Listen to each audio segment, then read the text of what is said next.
লাকাদ কানা লাকুম ফি রাসূলিল্লাহি উসওয়াতুন হাসানাহ। ও আমার প্রিয় হাবিব, আমি আপনার চরিত্রের মধ্যেই এই পৃথিবীর মানুষের জন্য উন্নত চরিত্র রেখে দিয়েছি। পড়েন সুবহানাল্লাহ। রাসূল শুধু কেবল ইসলামের নেতা নয়, রাসূল শুধু কেবল ধর্মীয় নেতা নয়, রাসূল আমাদের একজন পারিবারিক নেতা, আমাদের সামাজিক নেতা, আমার অর্থনৈতিক নেতা, আমার আধ্যাত্মিক নেতা, আমার রাজনৈতিক নেতা। কি বলেন ঠিক কিনা? পৃথিবীতে সবচেয়ে বড় রাজনৈতিক ব্যক্তিত্ব আপনি কাকে বলবেন? রাসূলুল্লাহ সাল্লাল্লাহু আলাইহি ওয়াসাল্লাম। রাজনীতি ছাড়া ক্ষমতা দখল করা যায় না, রাজনীতি ছাড়া জনগণের শাসন ক্ষমতা বার গ্রহণ করা যায় না। রাসূলুল্লাহ রাজনীতির মাধ্যমে ৬৪,০০০ বর্গ মাইলকে তিনি শাসন করেছিলেন। আজ রসুলের রেখে যাওয়া সেই রাজনীতি পৃথিবীতে আছে না নাই? সেটা এক একটা সাইনবোর্ডে এক একজন কাজ করে যাচ্ছে। কি বলেন ঠিক কিনা? ইসলাম থেকে রাসূলুল্লাহর রাজনীতিকে আলাদা করার জন্য বিধর্মীরা আজকে মুসলমানদের মধ্যে বিভিন্ন রাজনৈতিক দল তৈরি করে দিয়েছে।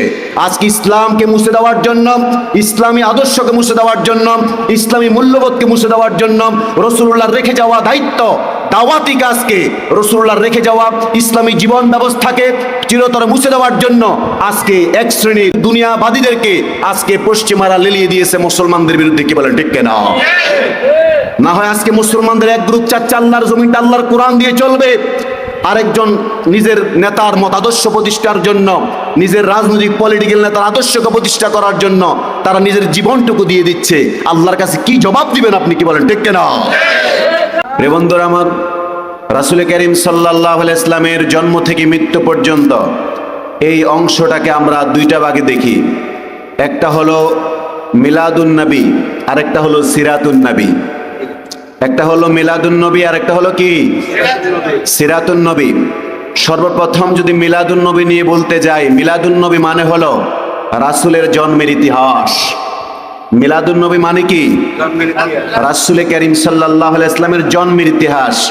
তিনি কিভাবে জন্মগ্রহণ করেছেন, কোথায় জন্মগ্রহণ করেছেন, তার পারিবারিক পরিচয়, বংশ পরিচয়।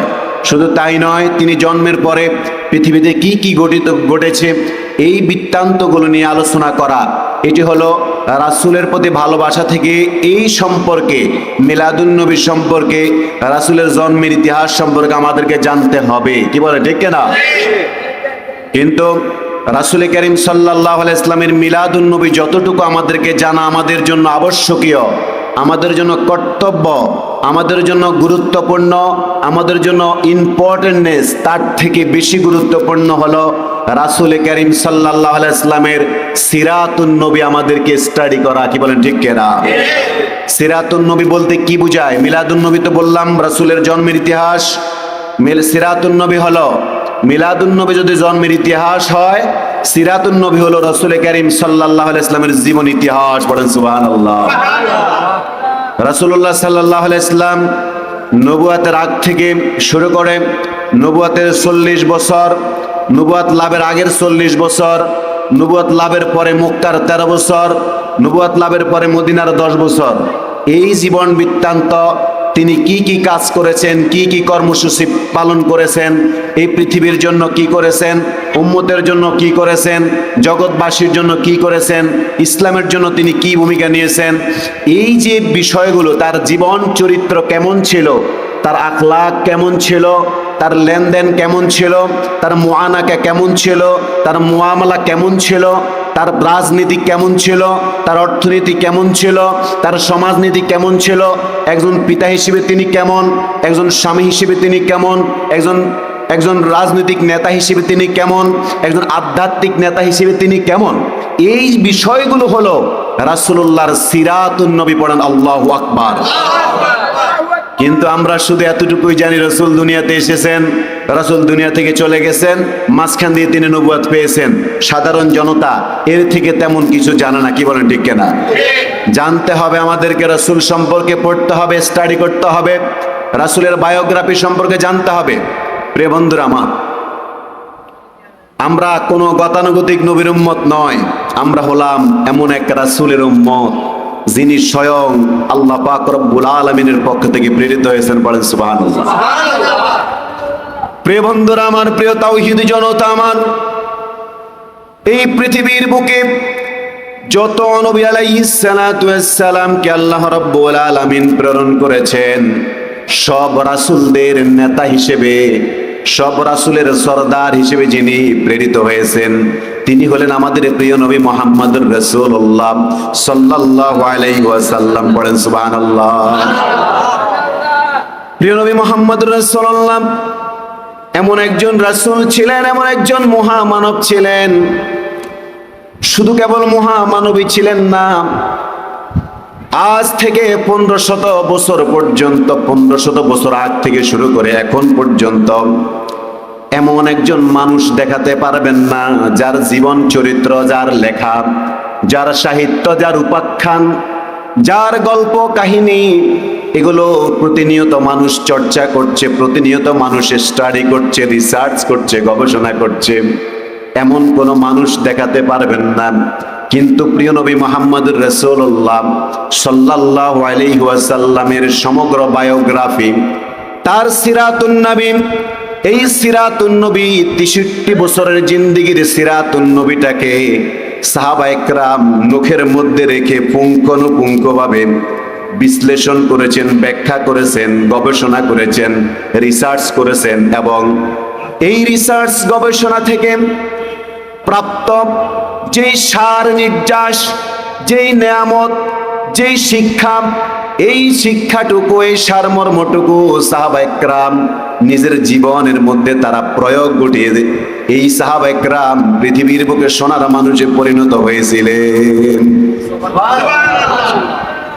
প্রিয় বন্ধুরা আমার, প্রিয় ভাইরা আমার, এই পৃথিবীর বুকে কত সাহিত্যিক, কত লেখক, কত গবেষক যারা অতিক্রম করে চলে গেছেন পৃথিবী থেকে, কিন্তু কোন সাহিত্যিক, কোন গবেষক এই পৃথিবীর বুকে নিজের চরিত্রটাকে স্থায়ী করতে পারে নাই, নিজের জীবনটাকে মানুষের হৃদয়ের মধ্যে স্থায়ী করতে পারে নাই, চলমান বহমান করতে পারে নাই। কিন্তু প্রিয় নবী ছিলেন এমন এক মহামানব যিনি প্রতিটি মানুষের কাছে, মুসলমানদের কাছে বলেন, খ্রিস্টানদের কাছে বলেন, ইহুদিদের কাছে বলেন, অন্যান্য ধর্মের মানুষের কাছেও প্রিয় নবী মুহাম্মদুর রাসূলুল্লাহ সাল্লাল্লাহু আলাইহি ওয়াসাল্লাম একজন অনুসরণীয়, অনুবরণীয়, অনুকরণীয় ব্যক্তিতে পরিণত হয়েছিলেন।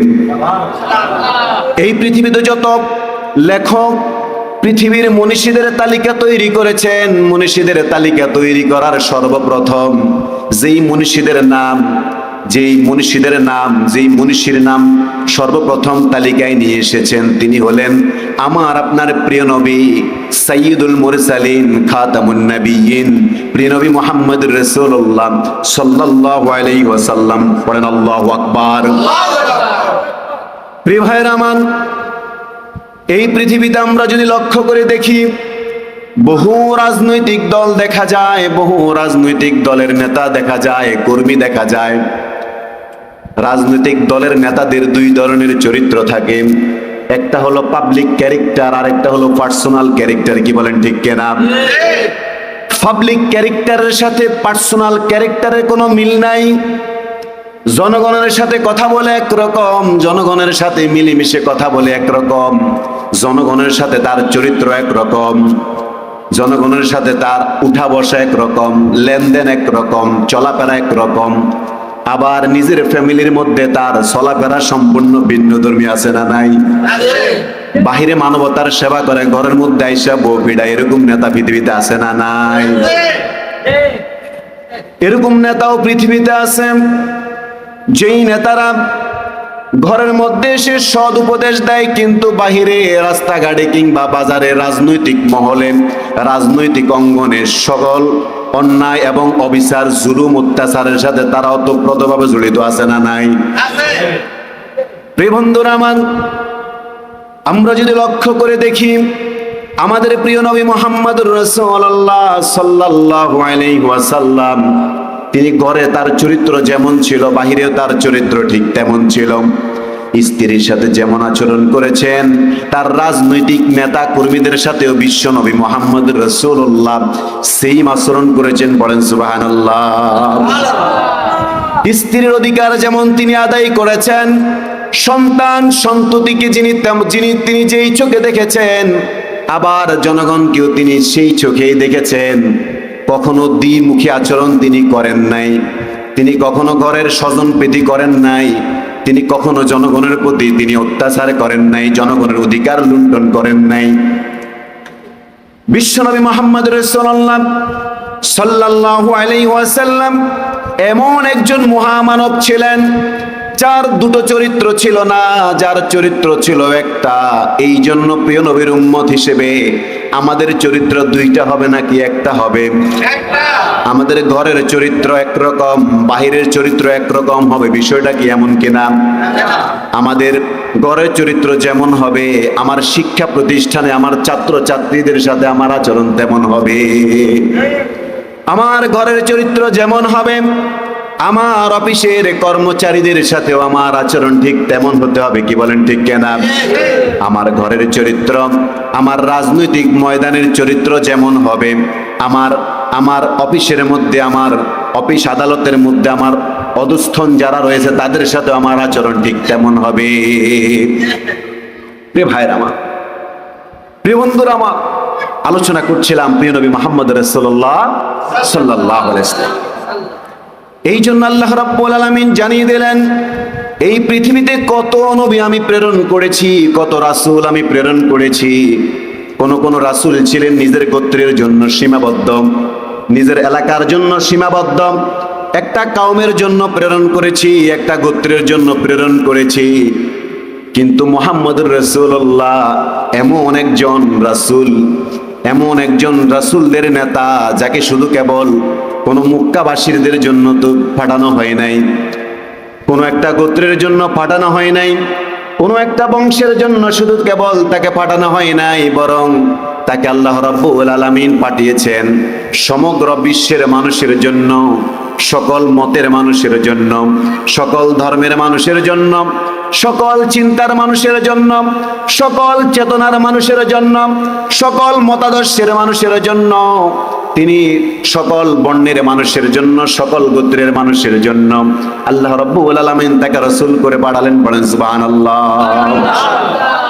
এবং রাসূলকে আল্লাহ জানিয়ে দিলেন, হে রাসূল আপনি বর্ণনা করেন, কুল ইয়া আইয়ুহান নাস ইন্নী রাসূলুল্লাহি ইলাইকুম জামিআ। একটু জবান ছেড়ে পড়েন আল্লাহু আকবার।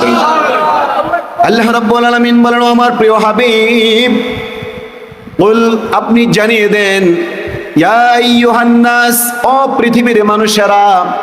আচ্ছা লক্ষ্য করে শুনেন একটু, যদি বলা হয় ও মানুষেরা, যারা বিভিন্ন ধর্মের মানুষ, বিভিন্ন বর্ণের মানুষ, এরাও কি মানুষ নয়? কথা বলেন, এরা কি মানুষ নয়?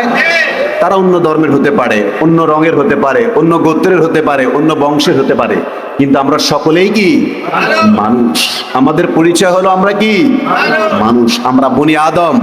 আল্লাহ বলছেন, হে রাসূল আপনি বলেন। দেখেন এই আয়াতের মধ্যে আল্লাহ তাআলা বৈষম্য বিরোধী একটা মেসেজ আমাদেরকে দিতে চান। সেই মেসেজটা কি? আল্লাহ তো বলতে পারতেন, হে রাসূল আপনি শুধু মুসলমানদের জন্য প্রেরিত রাসূল, এটা কি বলেছেন? বলে নাই। আল্লাহ রাব্বুল আলামিন বলেন, ও রাসূল আপনি জানিয়ে দেন, কুল ইয়া আইয়ুহান নাস ইন্নী রাসূলুল্লাহি ইলাইকুম জামিআ। আল্লাহু আকবার। বল, হে রাসূল আপনি বলে দেন, ইয়া আইয়ুহান নাস, হে পৃথিবীর মানুষেরা, হে পৃথিবীর বিভিন্ন ধর্মের মানুষেরা, বর্ণের মানুষেরা, গোত্রের মানুষেরা, ইন্নী রাসূলুল্লাহি ইলাইকুম জামিআ, আমি তোমাদের সকলের জন্য রাসূল হিসেবে, নবী হিসেবে, ত্রাণকর্তা হিসেবে, ধর্মগুরু হিসেবে, ধর্ম যাজক হিসেবে, পথ প্রদর্শক হিসেবে প্রেরিত হয়েছে। বলেন আল্লাহু আকবার। বন্ধুরা আমার, চিন্তা করেন এই আয়াতের মধ্যে কি বৈষম্য আছে? কোন ডিসক্রিমিনেশন, কোন বৈষম্য কি পরিলক্ষিত হয়েছে? আমাদের রাসূল হলো বৈষম্য বিরোধী একজন রাসূল। তিনি পৃথিবীতে সকল বৈষম্যকে ভেঙে চুরমার করে দিয়ে, সকল অসমতার পাহাড়কে চূর্ণ বিচূর্ণ করে কবর রচনা করার জন্য প্রিয় নবী মুহাম্মদ রাসূলুল্লাহ এসেছেন, বলেন আল্লাহু আকবার। শুধু তাই নয়, আল্লাহ রাব্বুল আলামিন প্রিয় নবী মুহাম্মদুর রাসূলুল্লাহ সাল্লাল্লাহু আলাইহি ওয়াসাল্লামের ব্যাপারে কোরআনুল কারীমের সূরা আহজাবের মধ্যে তিনি বলেন, ইয়া আইয়ুহান নাবিয়্যু ইন্না আরসালনাকা শাহিদাও ওয়া মুবাশশিরাও ওয়া নাযীরা, বলেন আল্লাহু আকবার। আল্লাহ বলেন, ইয়া আইয়ুহান নবী, হে আমার নবী, ইন্না আরসালনাকা, আমি আপনাকে পৃথিবীতে প্রেরণ করেছি, শাহিদাও ওয়া মুবাশশিরাও ওয়া নাযীরা, একজন সাক্ষ্যদাতা হিসেবে, সাক্ষী হিসেবে আপনাকে আমি প্রেরণ করেছি যে আমি আপনার মাধ্যমে 30 পারা কোরআন কারীম নাজিল করব, আমি অসংখ্য বিধান নাজিল করব এবং সত্যের পথ দেখিয়ে দেব। এরপরে আমি আপনি রাসূলকে কিয়ামতের দিন জিজ্ঞেস করব, আপনার উম্মতদেরকে জিজ্ঞেস করব, আমি কি আপনার জন্য আপনার মাধ্যমে তাদের জন্য হেদায়েতের গাইডলাইন পাঠিয়ে দেই নাই? পড়েন আল্লাহু আকবার। আল্লাহ রাব্বুল আলামিন বলেন, ফালানাসআলান্নাল্লাযীনা উরসিলা ইলাইহিম ওয়া লানাসআলান্নাল মুরসালিন। ও রাসূল, ও আমার প্রিয় হাবিব, আমি কিয়ামতের দিন আপনাকেও জিজ্ঞেস করব এবং আপনার উম্মতদেরকেও জিজ্ঞেস করব যে আমি আপনাকে তাদের জন্য গাইডলাইন হিসেবে প্রেরণ করি নাই, প্রেরণ করেছি কিনা বলেন? আল্লাহু আকবার। প্রিয় ভাইরা আমার, এভাবে আল্লাহ রাব্বুল আলামিন কোরআনুল কারীমে অসংখ্য আয়াতে রাসূল কারীম সাল্লাল্লাহু আলাইহি ওয়াসাল্লামকে প্রেরণ করার যে উদ্দেশ্য তিনি জানিয়ে দিয়েছেন। এরপর অন্য আয়াতে আল্লাহ রাব্বুল আলামিন বলেন, ওয়ামা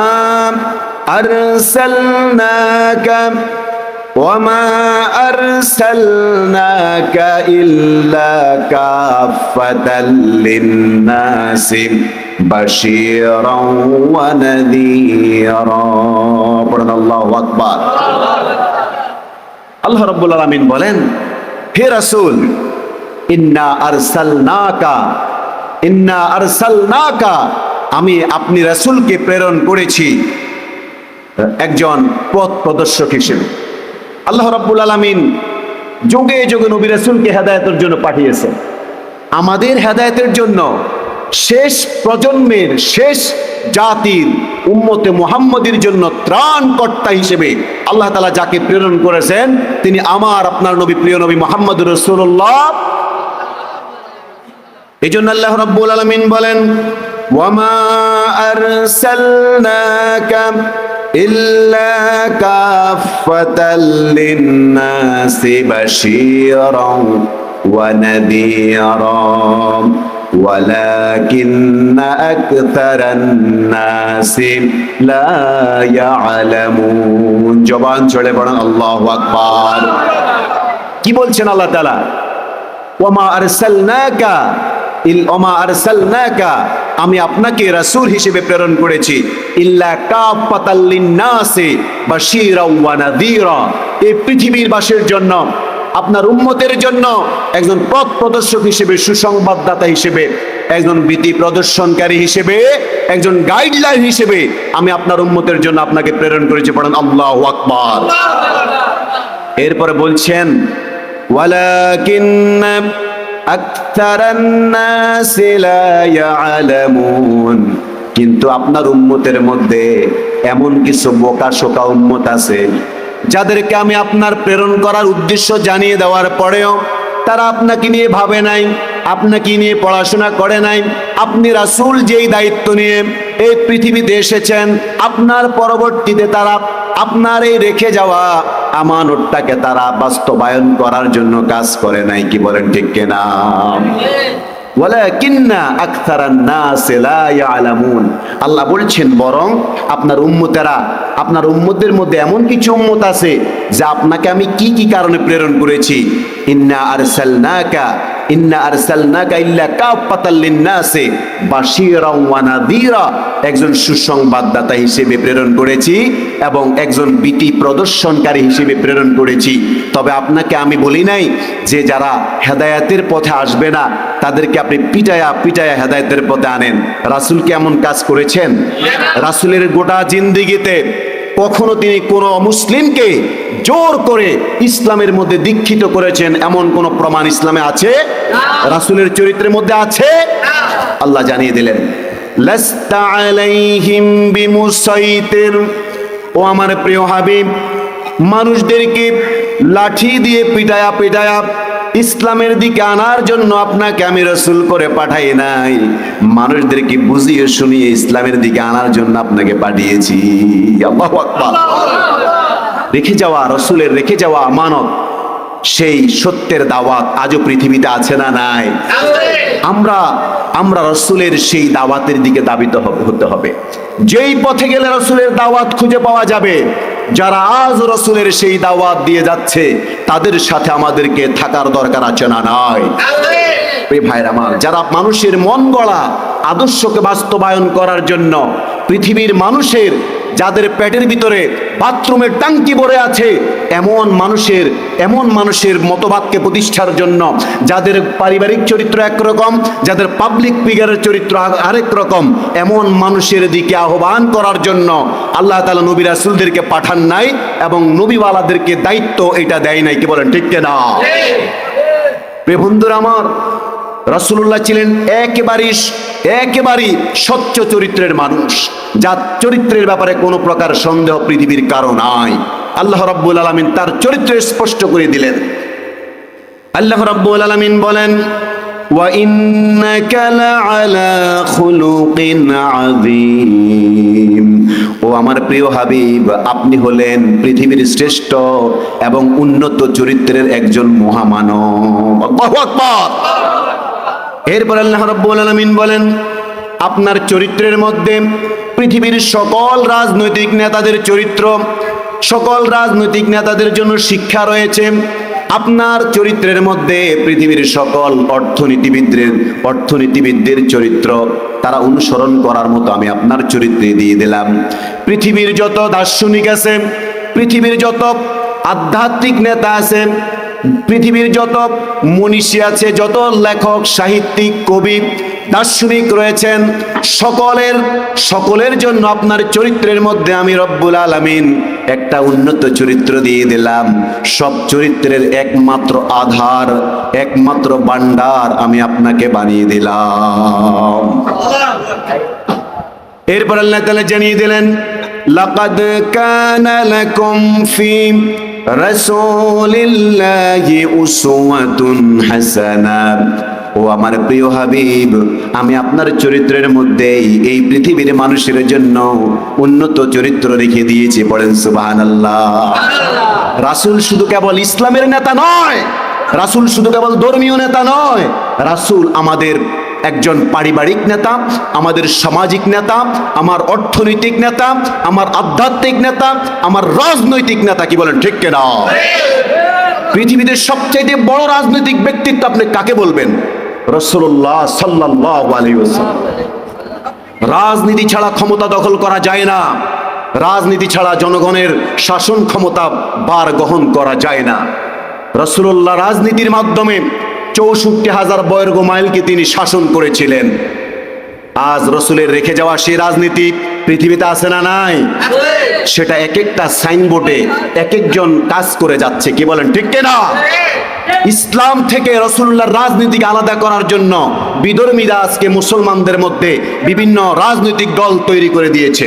আজকে ইসলামকে মুছে দেওয়ার জন্য, ইসলামী আদর্শকে মুছে দেওয়ার জন্য, ইসলামী মূল্যবোধকে মুছে দেওয়ার জন্য রাসূলুল্লাহর রেখে যাওয়া দায়িত্ব, দাওয়াতি কাজকে, রাসূলুল্লাহর রেখে যাওয়া ইসলামী জীবন ব্যবস্থাকে চিরতরে মুছে দেওয়ার জন্য আজকে এক শ্রেণীর দুনিয়াবাদীদেরকে আজকে পশ্চিমারা লেলিয়ে দিয়েছে মুসলমানদের বিরুদ্ধে। কি বলেন ঠিক কিনা? না হয় আজকে মুসলমানদের এক গ্রুপ চাচ্ছে আল্লাহর জমিনটা আল্লাহর কোরআন দিয়ে চলবে, আরেকজন নিজের নেতার মতাদর্শ প্রতিষ্ঠার জন্য, নিজের রাজনৈতিক পলিটিক্যাল নেতার আদর্শকে প্রতিষ্ঠা করার জন্য তারা নিজের জীবনটুকু দিয়ে দিচ্ছে। আল্লাহর কাছে কি জবাব দিবেন আপনি? কি বলেন ঠিক কিনা? অথচ আপনি দুনিয়াতে গণতন্ত্র, সেকুলারিজম, ধর্মনিরপেক্ষবাদ প্রতিষ্ঠা করার জন্য আপনি জীবন দিয়ে দিলেন, আর আপনার নামের সাথে লাগানো হলো শহীদ। শহীদ কি এত সস্তা? মৃত্যুর সময় বলা হয় মিল্লাতে আলা রাসূলিল্লাহ। মিল্লাত শব্দের অর্থ কি? রিলিভেন্ট। মিল্লাত মিন্স রিলিভেন্ট, আদর্শ, রাসূলুল্লাহর আদর্শ। যার ব্যক্তিগত জীবনে রাসূলের আদর্শ নাই, যার পারিবারিক জীবনে রাসূলের আদর্শ নাই, যার অর্থনীতিতে রাসূলের আদর্শ নাই, যার রাজনীতিতে রাসূলের আদর্শ নাই, রাসূলের আদর্শের চিড়ে পড়া মাত্র নাই, তাকে কবরের মধ্যে রেখে দেওয়ার সময় বলা হয় এই পচা লাশটা হলো মিল্লাতে রাসূলিল্লাহ বলা হয়। কি বলেন ঠিক কিনা? যার মতবাদ হলো জাতীয় মতবাদ, জাতীয়তাবাদী মতবাদ, যার মতবাদ হলো ধর্মনিরপেক্ষ মতবাদ, যার মতবাদ হলো সেকুলারিজমের মতবাদ, যার মতবাদ হলো আব্রাহাম লিঙ্কনের সেই পচা দুর্গন্ধযুক্ত ডেমোক্রেসি মতবাদ। কি বলেন ঠিক কিনা? যে সারা জীবন এগুলো লালন করেছে, এগুলো বাস্তবায়ন করার জন্য কাজ করেছে, এই পচা মরা দুর্গন্ধটাকে বলা হয় বিসমিল্লাহি ওয়া আলা মিল্লাত রাসূলিল্লাহ। বলেন তো দেখি, এটা কি বৈষম্য নাকি বৈষম্যহীন আচরণ হয়েছে? এটি কি বৈষম্য হয় নাই? রাসূলুল্লাহর কাঁধে উঠাই দিবেন এমন একটা পচা লাশকে, যার সারা জীবন কোন রাসূলুল্লাহর আদর্শ ছিল না, যার অর্থনীতি, রাজনীতি, পরিবার নীতি কোনো কিছুতে রাসূলুল্লাহর আদর্শ ছিল না। অথচ আল্লাহ তাআলা বলেছেন লাকাদ কানা লাকুম ফি রাসূলিল্লাহি উসওয়াতুন হাসানা।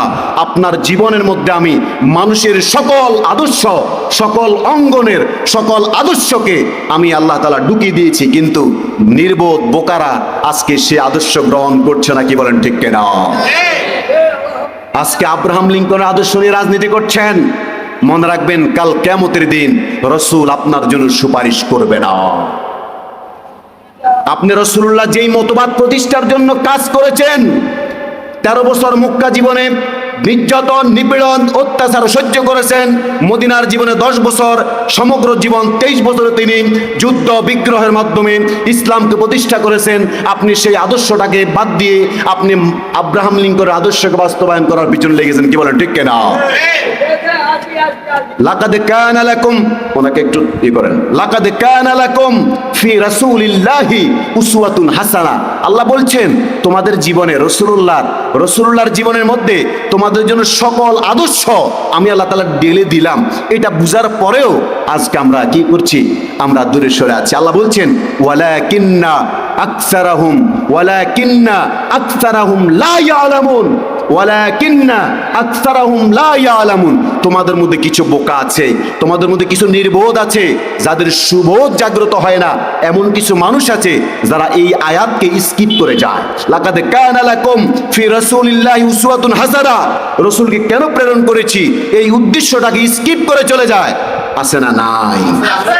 আল্লাহ বলছেন ওয়ালাকিন্না আকসারাহুম লা ইয়ালামুন, তাদের মধ্যে অনেকে আছে যারা এর ধারে কাছে আসতে চায় না, গ্রহণ করতে চায় না, দূরে দূরে থাকে। কি বলেন ঠিক কিনা?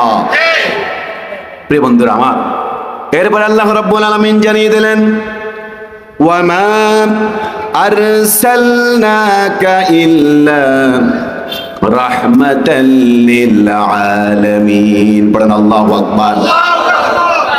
রব্বুল আলামিন কোরআনুল কারীমের মধ্যে স্পষ্ট জানিয়ে দিলেন, সূরা আল আম্বিয়ার 107 নম্বর আয়াতে আল্লাহ রাব্বুল আলামিন বলেন ওয়ামা আরসালনাকা ইল্লা রাহমাতাল লিল আলামিন। বলেন আল্লাহু আকবার। আল্লাহ বলছেন হে পৃথিবীর মানুষেরা, তোমরা কাকে রহমত, কার কাছে দয়া খোঁজো? পৃথিবীর শ্রেষ্ঠ দয়ার ভান্ডার যাকে আমি দিয়ে দিলাম তোমাদের জন্য, দয়ার নবী, রহমতের নবী, প্রিয় নবী মুহাম্মদুর রাসূলুল্লাহ। বন্ধুরা আমার, রাসূলুল্লাহর চরিত্রের কোন দিক থেকে কথা বলবো, এটা হলো বিশাল একটা সমুদ্র। আমি কোন দিক থেকে কথা বলবো আমি পাগল হয়ে যাই, কিন্তু আমাদের কথা বলতেই হবে। কি বলেন ঠিক কিনা? রাসূল কিভাবে রাহমাতুল লিল আলামিন হলেন আমাদের জন্য, কিভাবে তিনি দয়ার নবী হলেন আমাদের জন্য, জানার দরকার আছে না নাই? একটু শুনুন। রাসূলুল্লাহর সর্বপ্রথম আমরা দয়া দেখতে পাই, অনুগ্রহ দেখতে পাই, রহমত দেখতে পাই, রহমত সুলভ আচরণ দেখতে পাই তার গোলামদের মাঝে। রাসূলুল্লাহর কাজ করতেন হযরত আনাস রাদিয়াল্লাহু তাআলা আনহু। নাম কি ছিল? হযরত আনাস ইবনে মালিক রাদিয়াল্লাহু তাআলা। আনাস ইবনে মালিক রাদিয়াল্লাহু তাআলা আনহু বিশ্বনবীর একজন বিশ্বস্ত একজন খাদেম ছিলেন। দশটা বছর আনাস বিশ্বনবীর খেদমত করেছেন, বিশ্বনবীর চাকর ছিলেন, কাজের লোক ছিলেন। আনাস রাদিয়াল্লাহু তাআলা আনহু বলেন, আমি 10টা বছর বিশ্বনবীর কাছে আমি খেদমত করেছি, তাকে আমি সহযোগিতা করেছি, তার কাজের লোক হিসেবে আমি তার নিয়োগপ্রাপ্ত কাজের লোক ছিলাম। এই 10টা বছরে বিশ্ব নবী কখনো আমি আনাসকে একটা ধমক দিয়ে কথা বলেন নাই। আল্লাহু আকবার। এটি কি ওমা আরসালনাকা ইল্লা রাহমাতাল লিল আলামিন নয়? পৃথিবীবাসীর জন্য আপনাকে আমি রহমতের নবী পাঠিয়েছি। হযরত যায়েদ রাদিয়াল্লাহু তাআলা আনহু, হযরত যায়েদ রাদিয়াল্লাহু তাআলা আনহু ওকাজের মেলা থেকে হযরতে খাদিজা রাদিয়াল্লাহু তাআলা আনহা যায়েদকে কিনে নিয়েছিলেন, ক্রয় করে নিয়েছিলেন। কাকে? যায়েদ রাদিয়াল্লাহু তাআলা আনহুকে। ওই যে রাসূলের পালক পুত্র বলা হয় যাকে, যায়েদ বিন হারেস, যখন রাসূল তাকে এনে লালন পালন করলেন, কখনো কেনা গোলাম হিসেবে তাকে রাখা হয় নাই। একটা পুত্র সন্তানকে যেভাবে আদর স্নেহ করে লালন পালন করা লাগে, রাসূল এবং খাদিজা রাদিয়াল্লাহু তাআলা আনহা সেভাবেই তাকে লালন পালন করেছে। যখন খবর এলো, যায়েদের মা জানতে পেরেছেন যায়েদ রাসূলের কাছে আসেন, যায়েদের চাচা এবং তার আত্মীয় স্বজন রাসূলের কাছ থেকে তাকে নিতে এসেছিলেন। যায়েদ বলেছেন, আমি এখানে বেশ ভালোই আছি, আমি যার কাছে আছি তিনি আমাকে গোলামের মতো রাখেন না, তিনি আমার সাথে যে আচরণ করছেন এই আচরণে আমি যায়েদ সন্তুষ্ট। পড়েন আলহামদুলিল্লাহ। ওয়ামা আরসালনাকা ইল্লা রাহমাতাল লিল আলামিন। প্রিয় বন্ধুরা আমার, শুধু তাই নয়, রাসূলুল্লাহ সাল্লাল্লাহু আলাইহি ওয়াসাল্লাম বলেন, রাসূলুল্লাহ সাল্লাল্লাহু আলাইহি ওয়াসাল্লাম ছিলেন এমন একজন মহামানব যিনি মানুষের প্রতি দয়া করতেন বটে। কিন্তু একদিন ইবনে মাসউদ রাদিয়াল্লাহু তাআলা আনহু, বিশ্বনবীর আরেকজন সাহাবী ছিলেন ইবনে মাসউদ। ইবনে মাসউদ তার কেনা গোলামের উপর নির্যাতন করছেন, প্রহার করছেন, আঘাত করছিলেন। রাসূলুল্লাহ সাল্লাল্লাহু আলাইহি ওয়াসাল্লাম পিছন থেকে বললেন, পিছনে ফিরে এসে দাঁড়ালেন। যখন একটা ডাক দিলেন, বিশ্বনবী সাল্লাল্লাহু আলাইহি ওয়াসাল্লামের দিকে ইবনে মাসউদ তাকানোর পরে বিশ্বনবী ইবনে মাসউদ রাদিয়াল্লাহু তাআলা আনহুকে বললেন, ও ইবনে মাসউদ, তুমি আজকে তোমার কাজের লোকটাকে যেভাবে নির্যাতন করছো, আল্লাহ চাইলে কিন্তু আল্লাহ পাক তোমাকেও এভাবে নির্যাতন করতে পারে। ইবনে মাসউদ রাদিয়াল্লাহু তাআলা আনহু সাথে সাথে ঘোষণা করলেন, ও আল্লাহর রাসূল, আমি আল্লাহর আযাবের মুখোমুখি হতে চাই না, আমি এখনই আমার এই গোলামটাকে আমি মুক্ত করে দিলাম। আল্লাহু আকবার। ওমা আরসালনাকা ইল্লা রাহমাতাল লিল আলামিন। শুধু তাই নয়, এতিমদের সাথে কেমন আচরণ করতে বললেন রাসূলুল্লাহ। বিশ্বনবীর কাছে একদিন একজন লোক আসলো, এসে বলল, ইয়া রাসূলুল্লাহ, আমার অন্তরটা বড় কঠিন, আমি কিভাবে অন্তরটাকে নরম করব? বিশ্বনবী বললেন, অন্তরটাকে যদি নরম করতে চাও তাহলে মানুষের সাথে সুন্দর আচরণ করবে, মহানুভব আচরণ করবে এবং এতিম মিসকিনদেরকে খাদ্য খাওয়াবে, তাদের উদরটা ভর্তি করে দিবে। পড়েন আল্লাহু আকবার। ভাইরা মা, এরপরে বিশ্বনবী সাল্লাল্লাহু আলাইহি ওয়াসাল্লাম ছোটদের সাথে কেমন আচরণ করতেন, বড়দের সাথে কেমন আচরণ করতেন। বিশ্বনবী সাল্লাল্লাহু আলাইহি ওয়াসাল্লাম ছোটদেরকে স্নেহ করতেন, ছোটদেরকে সালাম দিতেন, তাদের মাথায় হাত বুলিয়ে দিতেন। একবার বিশ্বনবী সাল্লাল্লাহু আলাইহি ওয়াসাল্লাম একটা চমৎকার হাদিস বর্ণনা করেছেন। বিশ্বনবী বলছেন, লাইসা মিন্না মাল্লাম ইয়ারহাম সগীরানা ওয়া ইউওয়াক্কির কাবীরানা। বিশ্বনবী বললেন, ওই ব্যক্তি আমার অন্তর্ভুক্ত নয়, আমার উম্মতের অন্তর্ভুক্ত নয় যে মানুষের প্রতি দয়া করে না, বড়দের প্রতি দয়া করে না, ছোটদের প্রতি স্নেহ করে না, ছোটদেরকে ভালোবাসতে জানে না, ছোটদেরকে ধমক দেয়, এই ব্যক্তি আমার উম্মতের অন্তর্ভুক্ত নয়। আর যেই ব্যক্তি বড়দেরকে ইজ্জত সম্মান করতে পারে না, রেসপেক্ট করতে পারে না, এই মানুষগুলো আমি নবীর উম্মতের অন্তর্ভুক্ত নয়। আল্লাহু আকবার। চিন্তা করেন, ছোটদেরকে স্নেহ রাসূল শিখিয়েছে, বড়দেরকে রেসপেক্ট করা, সম্মান করা, এই দুটোকে আজকে সমাজে আছে? সমাজ নাই, এগুলো নাই, আজকে সমাজ থেকে চলে গেছে। আজকে ছোটদেরকে ধমক দেওয়া হয়, ছোটদেরকে মসজিদে আসলে বুকে টেনে নেওয়া হয় না, ছোটদেরকে তাড়িয়ে দেওয়া হয়। একটা প্রজন্মের পর দেখবেন মসজিদ পাকা। অনেকে আমাদেরকে বলে মসজিদে মুসল্লি নাই, মসজিদে মুসল্লি আসবে না, মুসল্লি আসার জন্য আপনাকে পলিসি করতে হবে। আপনারা যারা সামাজিক আছেন তাদেরকে আপনি উদ্বুদ্ধ করতে হবে। আজকে যারা ছোট্ট তারা আগামী দিনে এই মসজিদের মুসল্লি হবে, মসজিদ পরিচালনা করবে, সমাজ নিয়ন্ত্রণ করবে। তাদেরকে মসজিদমুখী করতে হবে, দিন প্রেমী করতে হবে, মুরব্বীদেরকে রেসপেক্ট করতে হবে। মুরব্বী ছাড়া যুবকেরা, কিশোররা অচল। কি বলেন, ঠিক কিনা? এই জন্য রাসূলুল্লাহ শিক্ষা দিয়েছেন, ছোটদেরকে ভালোবাসো, স্নেহ করো, বড়দেরকে রেসপেক্ট করো। পড়ুন আল্লাহু আকবার। রাসূলুল্লাহ কত বড় দয়ার নবী। আর একটা ঘটনা বলি শেষ করছি। পৃথিবীতে আজকে যারা রাসূলুল্লাহ সাল্লাল্লাহু আলাইহি ওয়াসাল্লামকে বলেন যে রাসূল সাল্লাল্লাহু আলাইহি ওয়াসাল্লাম, অনেক ধর্মের মানুষেরা বলে রাসূল সাল্লাল্লাহু আলাইহি ওয়াসাল্লাম পৃথিবীতে একটি বৈষম্য তৈরি করেছেন। পড়েন নাউযুবিল্লাহি মিন যালিক। তিনি বিধর্মীদের প্রতি নির্যাতন করেছেন, এগুলো বলা হয়। আজকে তারা প্রোপাগান্ডা চালায় ইসলামের বিরুদ্ধে, নবীদের বিরুদ্ধে, ইসলামের নবী মুহাম্মদ রাসূলুল্লাহ সাল্লাল্লাহু আলাইহি ওয়াসাল্লামের বিরুদ্ধে। অথচ এই পৃথিবীতে যত মানবিক ব্যক্তি, যত মানবিক রাজনৈতিক নেতা, মানবিক অর্থনীতিবিদ ছিলেন, যত মানবিক একজন বৈষম্যহীন একজন ব্যক্তি ছিলেন, তিনি ছিলেন আমাদের প্রিয় নবী মুহাম্মদ রাসূলুল্লাহ সাল্লাল্লাহু আলাইহি ওয়াসাল্লাম। একটা ঘটনা বললেই আপনারা ক্লিয়ার হয়ে যাবেন কতটা মানবিক ছিলেন, কতটা রহমতের নবী ছিলেন প্রিয় নবী মুহাম্মদ রাসূলুল্লাহ সাল্লাল্লাহু আলাইহি ওয়াসাল্লাম। মক্কা নগরীতে যখন মুসলমানদেরকে নির্যাতন নিপীড়ন করতে করতে মুসলমানদের উপর নির্যাতনের স্টিম রোলার চালানো হয়েছে এমন ভাবে, মক্কার মুসলমানরা আর সেখানে থাকার মতো উপযোগী ছিল না। মক্কায় যখন মুসলমানদের উপর এমন নির্যাতন নিপীড়ন চলমান ছিল, মক্কার কাফেরদেরকে তখন খাদ্য সরবরাহ করা হতো ইয়ামামা থেকে। ইয়ামামার গভর্নর ছিল সামুমা। এই সামুমা পরবর্তীতে ইসলাম গ্রহণ করেছেন। ইয়ামামার গভর্নর সামুমা মক্কার কাফেরদেরকে খাদ্য সরবরাহ করতেন, বিভিন্ন খাদ্যদ্রব্যাদি এবং ইনস্ট্রুমেন্ট পাঠাতেন মক্কার কাফেরদের জন্য। আর মক্কার কাফেররা সেই খাবারগুলো খেয়ে, সেই আসবাবপত্র ব্যবহার করে, সেই যুদ্ধের জিনিসপত্র ব্যবহার করে তারা মুসলমানদের বিরুদ্ধে অ্যাকশন চালাতো। হযরতে সামুমা রাদিয়াল্লাহু তাআলা আনহু ইসলাম গ্রহণের আগে মক্কার কাফেরদেরকে সহযোগিতা করেছেন। যখন তিনি ইসলাম গ্রহণ করলেন, আল্লাহ তাকে ইসলামের ছায়াতলে কবুল করলেন। সামুমা রাদিয়াল্লাহু তাআলা আনহু তিনি তখন এই কাফেরদের, মক্কার কাফের মুশরিকদেরকে খাদ্য পাঠানো বন্ধ করে দিলেন, ইয়ামামা থেকে খাদ্য সরবরাহ বন্ধ করে দিলেন। তখন মক্কার নারী, কিশোর, শিশু, বৃদ্ধ সকলের মধ্যে হাহাকার তৈরি হয়ে গেল, কাফের মুশরিকদের মধ্যে উদ্বিগ্নতা তৈরি হয়ে গেল। তখন তারা হাহাকার শুরু করলো, মৃত্যুর পর্যায়ে চলে যাওয়ার উপক্রম হয়েছিল।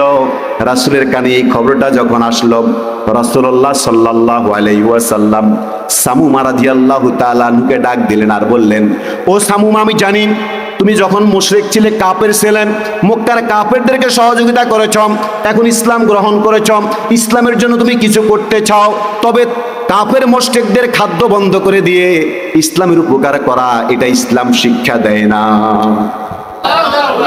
রাসূলুল্লাহ বললেন, ও সামুমা, তুমি আমার গভর্নর হতে পারো, আমি কিন্তু রহমাতাল লিল আলামিন।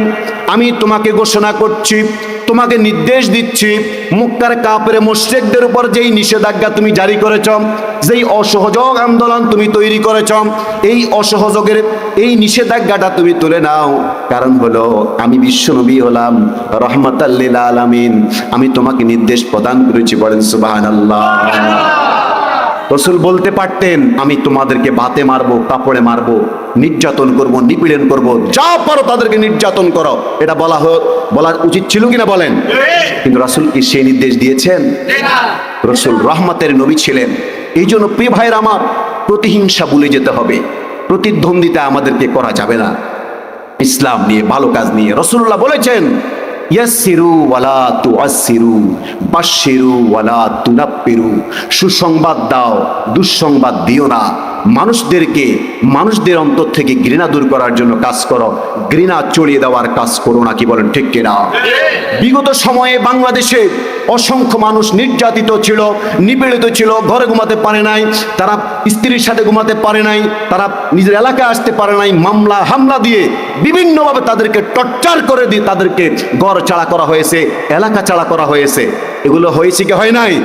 মিথ্যা মামলা দিয়ে নিয়ে অসংখ্য মানুষ এলাকার বাহিরে থাকতে হয়েছে।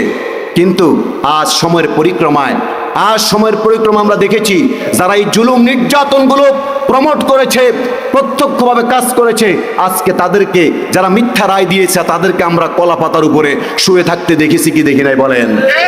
এগুলো দেখার পরেও যারা বর্তমানে জুলুম করবে, নির্যাতন করবে, নির্পীড়ন করবে, সমাজের মধ্যে ঘৃণা চলিয়ে দেওয়ার কাজ করবে, মনে রাখবেন আগামী সময়ের পরে আপনার অবস্থা এমনটার থেকেও আরো ভয়াবহ হতে পারে।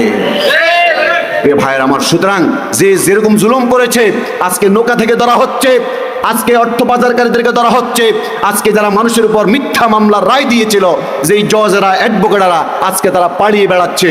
এরকম পরিস্থিতি আমরা দেখছি। কারণ হলো সবাই জুলুম করে না, যারা জুলুম করেছে তারা নির্যাতিত হয়েছে, তারা তাদের সেই জুলুমের ফল তারা ভোগ করছে।